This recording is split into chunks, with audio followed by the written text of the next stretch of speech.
Guys, Nike here, and today I'd like to bring you an overview of the upcoming balance patch changes for Warrior and how it will affect the builds we play and how things look in the PvE meta for our favorite class.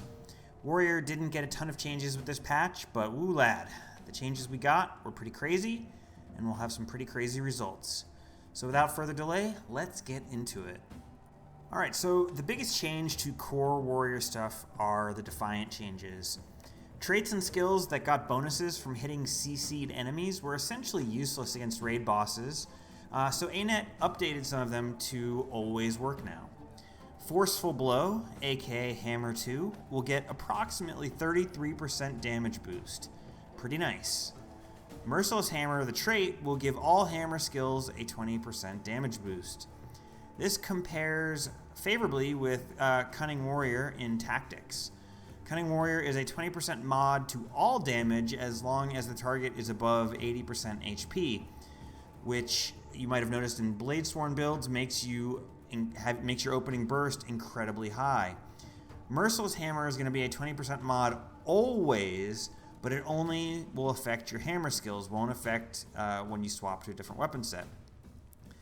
The Unsuspecting Foe buff listed here is interesting, but I don't predict it will have much effect since arms isn't really where you want to be for a power build. However, it could be useful in a few open world situations.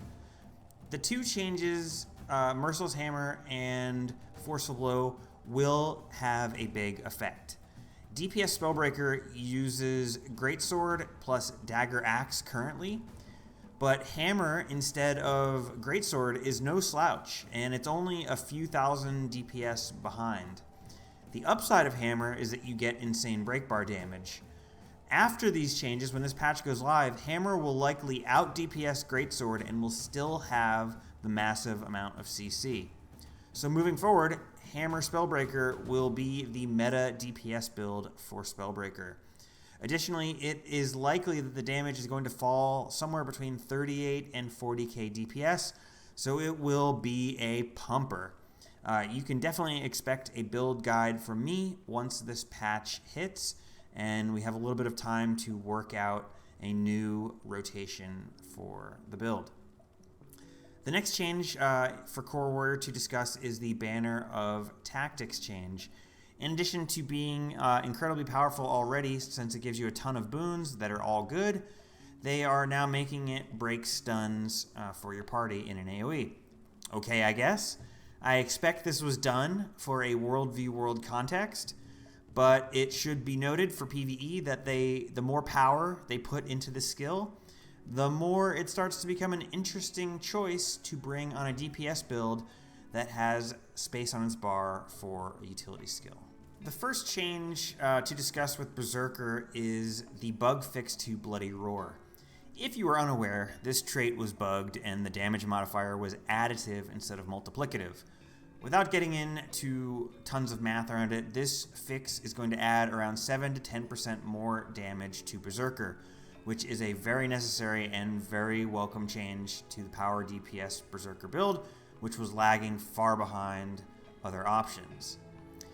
The next change is the change to how Outrage functions. No longer is Berserker dependent on breaking a stun from Headbutt to achieve good DPS. Since the last patch, this has meant that if you had stability when you used Headbutt, you didn't get stunned, and therefore you had no stun to break with Outrage, and your damage got nuked because your Berserk mode extension wasn't given the full extra seconds, and your Berserk mode ended. Now, it will not matter whether you have stability or not, you will always get the full Berserk uptime out of your skills. For players who enjoy the Headbutt and Outrage perma Berserk playstyle, this will be a very welcome change. I want to be perfectly clear that I am not one of these players. Personally, it bothers me from a design perspective that the Headbutt Outrage combo is mandatory on all Berserker builds regardless of power or Condi. The fact that the class mechanic, quote-unquote, of Berserker isn't necessarily Berserk mode, it's actually Headbutt Outrage. Actual Berserk mode is sort of a sideshow that exists when the main mechanic that you interact with the most is Headbutt Outrage. I'm not a fan of this combo being so oppressive and forcing a single playstyle on Berserker.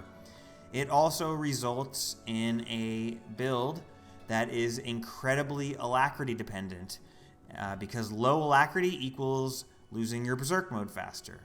It results in a build with an enormously low skill floor. If you have to delay your Headbutt or Outrage due to any reason, your damage gets nuked. Both the Kandi Berserker and the Power Berserker are surprisingly high APM builds that are incredibly timing dependent and not at all friendly to a newcomer. Again, some people like that about it, others do not. Luckily, Warrior does have some other options that are, in fact, better in terms of output, so players are not at all obligated to play Berserker if they aren't interested in this playstyle. The Bloody Roar fix will likely give Berserker fans a shot in the arm, but I do not believe it will push the benchmarks far above 36k, so it will likely be second or even third fiddle on the Warrior pecking order, and that's just fine with me. And Spellbreaker has one relevant change for us, and that is Breaching Strike, which is already a strong skill, and it will now hit like a freight train with this change. This is yet another buff to Spellbreaker.